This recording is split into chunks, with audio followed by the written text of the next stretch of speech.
बिस्मिल्लाहिर्रहमानिर्रहीम। आज का हमारा टॉपिक है therapeutic communication technique. Therapeutic communication techniques है, इसमें हम 16 थेराप्यूटिक कम्युनिकेशन टेक्निक्स जो है वो हम आज डिस्कस करेंगे। सबसे पहले हमारे पास टेक्निक है यूज़ ऑफ साइलेंस।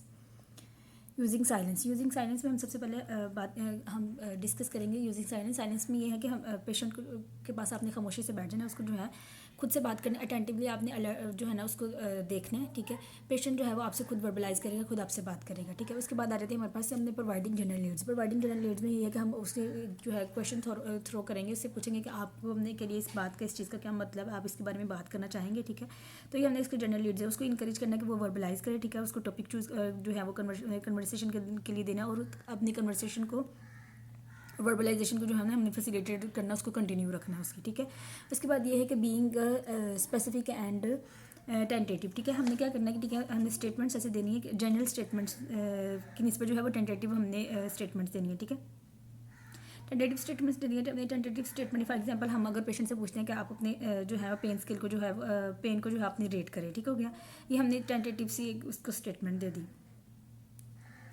उसके बाद हम बात कर लेते हैं यूजिंग ओपन एंडेड क्वेश्चन। ठीक है, दो तरह के हमारे पास जो है क्वेश्चन होते हैं, एक ओपन एंडेड क्वेश्चन होते हैं, दूसरे क्लोज एंडेड क्वेश्चन होते हैं। ओपन एंडेड क्वेश्चन होते हैं हमारे पास एलेबोरेट और थॉरो जो है वो एक्सप्लेनेशन लेके आते हैं। पेशेंट हमें एक्सप्लेन करता है पूरा अपना मैसेज। फॉर एग्जांपल हम पेशेंट हमारे पास आए तो हम उससे कह सकते हैं कि आप को क्या मेन जो है ना वो रीज़न से जिसकी वजह से आपको हॉस्पिटल एडमिट करना हुआ है, या फिर क्या आपकी कंडीशन चल रही थी पिछले दिनों की। तो ये एक ओपन एंडेड क्वेश्चन होगा जो हम थ्रो करेंगे और पेशेंट जो हमें एक्सप्लेन करेगा कि पिछले दिनों ये चल रहा था, ऐसे हुआ, फिर ये सिम्टम्स आई, फिर ये हुआ, फिर मेरी ये कंडीशन हो गई, फिर मैं एडमिट हो गया। ठीक है, एक ओपन एंडेड आप क्वेश्चन पूछते हैं, पेशेंट एक्सप्लेन करता है और आपको जो है ना वो एक्सेसिव इन्फॉर्मेशन मिलती है, असेसमेंट आपके पास डाटा जो है वो गैदर हो जाता है, इकट्ठा हो जाता है आपके पास। ठीक है, उसके बाद बात कर लेते हैं यूजिंग टच। ये कल्चर स्पेसिफिक है। ठीक है, मैं हर कल्चर जो है वो इस चीज़ को इंकरेज नहीं करता यूज़ ऑफ टच को। ठीक है, लेकिन ये है कि कुछ कल्चर जो है वो सेंसिटिव भी होते हैं, सेंसिटिव है इन यूज़ ऑफ टच के लिए। ठीक है, तो हम नर्स क्या कर सकती है कि पेशेंट के शोल्डर पे हाथ रख सकती है। For example patient labour pain में है तो उसको जो है वो उसके शोल्डर पे हाथ रख सकती है, उसके हाथ पे हाथ रख सकती है, कि थेरापेटिक टच दे सकती है उसको कि आई एम विद यू, मतलब उसको एक एम्पथी शो कर सकती है, उसके साथ सिंपथी शो कर सकती है पेशेंट के साथ टच यूज़ करते हुए। ठीक है, रीस्टेटिंग एंड उसके बाद आ जाते हैं हमारे पास रीस्टेटिंग एंड पैराफ्रेजिंग। रीस्टेटिंग और पैराफ्रेजिंग में हमने ये करना है कि कैसे कहते हैं पेशेंट को जो है हमने एक्टिवली जो है उसका बेसिक मैसेज सुना। ठीक है, उसको फिर रिपीट कर देना। ठीक है, रीस्टेट कर देना और पैराफ्रेज कर देना। ठीक है, मतलब आपने ये कहा और मैं यही समझी हूँ। ठीक है, फॉर एग्जाम्पल इसमें आ जाता है हम पेशेंट ने कहा कि मुझे पेशेंट ने कहा कि मैं अपसेट रहा ना लास्ट नाइट ना, और ये फिर मैं जो है ना सही तरह से सो नहीं सका, ये नहीं हो सका, वो नहीं हो सका। तो फिर नर्स जो है इसको समराइज और पैराफ्रेज इस तरह करेगी कि आप अपसेट थे और आप जो है इफेक्ट जो है ना वो अच्छी बेटर स्लीप नहीं ले सके। ठीक है, उसके बाद जो है ना हम नेक्स्ट देख लेते हैं सीकिंग क्लैरिफिकेशन में ये है कि ये एक सीकिंग क्लैरिफिकेशन ये है कि पेशेंट अगर जो नर्स हैं वो मैसेज को अंडरस्टैंड नहीं कर पाई तो वो क्लैरिफिकेशन मांगेगी पेशेंट से। ठीक है, कि I am puzzle, I am not sure कि आपने क्या कहा है, मैं अंडरस्टैंड नहीं कर सकी, या फिर इसका बेटर मीनिंग मुझे बता दें। ठीक है, इस तरह के क्वेश्चन थ्रू कर नर्सेज जो है ना वो क्लैरिफाई कर सकती हैं मैसेजेस को। ठीक है, और स्टेटमेंट्स को।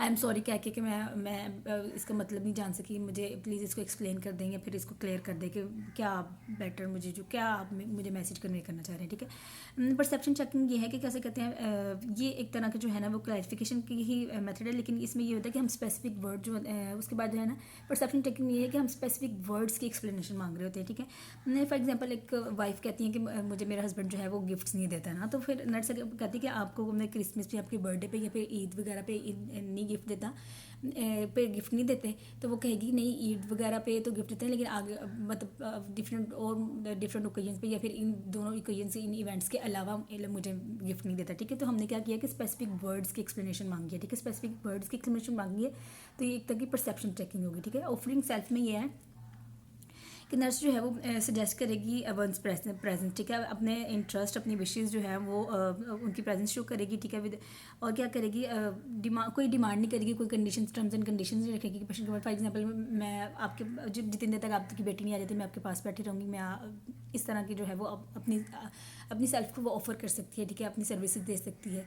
ठीक है, उसके बाद आती है हमारे पास ऑफरिंग सेल्फ हो गया। उसके बाद आ जाती है गिविंग इन्फॉर्मेशन। गिविंग इन्फॉर्मेशन में ये है कि फॉर एग्जांपल उसने जो है अगर कोई भी पेशेंट को गाइडलाइंस देनी है, कोई भी पेशेंट को कोई चीज़ बतानी है, तो वो क्या करेंगे कि सिंपल और डायरेक्ट मैनर में और स्पेसिफिक फैक्चुअल इन्फॉर्मेशन उसको प्रोवाइड कर देगी। फॉर एग्जांपल आप जैसे इन्फॉर्मेशन है कि आपकी सर्जरी सुबह 11 बजे प्लान है, ठीक है, आप जो है वो मिडनाइट जो है वो एनपीओ रहेंगे, इस तरह की स्टेटमेंट सिंपल मैनर में डायरेक्ट और स्पेसिफिक इन्फॉर्मेशन उस प्रोवाइड कर देगी, ठीक है।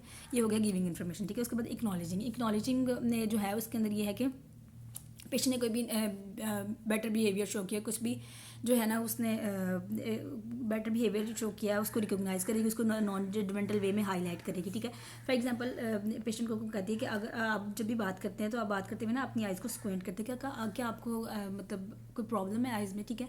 तो इस तरह वो एक्नॉलेज कर रही है, ठीक है। अगर पेशेंट ने जो है वो पेशेंट बेड रिडन था रहा है, अब वो उसने वॉक स्टार्ट किया, ठीक है, तो वो उसकी अगर 2 दफ़ा उसने 3 दिन में वॉक कर ली, उसको रिकॉग्नाइज करेगी, अप्रिशिएट करेगी, आपने अच्छा किया, आपने जो है वो वॉक को यूज़ करते हुए वॉक करने की कोशिश की है, ठीक हो गया। उसके बाद आ जाती है क्लैरिफाइंग टाइम एंड सीक्वेंस, ठीक है। क्लैरिफाइंग टाइम एंड सीक्वेंस में के अंदर आ जाती है बात। फॉर एग्जांपल पेशेंट अगर कहते हैं कि मैं मुझे सुबह मॉर्निंग में जो है ना वो वॉमिट हुई है, ठीक है, तो नर्स पूछ सकती है कि अगर आपको बिफोर ब्रेकफास्ट हुई है या फिर आफ्टर ब्रेकफास्ट, ठीक है, तो वो टाइम एंड सीक्वेंस जानना चाह रही है, ठीक है। तो ये हम क्लैरिफाइंग टाइम के अंदर परस्पेक्टिव में जो टेक्निक यूज़ करेंगे, ठीक है। प्रेजेंटिंग रियलिटी में ये है कि उसको फैक्चुअल इन्फॉर्मेशन देनी। फॉर एग्जाम्पल अगर पेशेंट जो है कुछ थोड़े फंसी पेशेंट होते हैं, वो कोई भी चीज़ आगे पीछे हो जाती है या फिर कुछ भी मतलब वो कर लेते हैं, खुद से ही परसीव कर लेते हैं कि ये चीज़ ऐसे है ना। फॉर एग्जांपल अगर पेशेंट का मैगजीन जो है वो उसके साइड टेबल पे पड़ा होता है सामने, लेकिन अब जो है वो किसी मतलब ड्रॉर के अंदर रख दिया, तो वो नर्स जो है वो पेशेंट से कहे कि आपका जो है मैगजीन वो ड्रॉर के अंदर है, आप किसी ने चोरी नहीं किया या फिर गुम नहीं हो गया, ठीक है। तो वो सिंपल जो है वो स्टेटमेंट वो रियलिटी फोकस बेस जो है वो उसको स्टेटमेंट दे देगी, ठीक है। फोकसिंग में ये है। नेक्स्ट टेक्निक हम जो यूज़ करेंगे फोकसिंग में ये है कि फोकस करेंगी सर्टेन आइडियाज़ पे और फीलिंग्स के अंदर, ठीक है।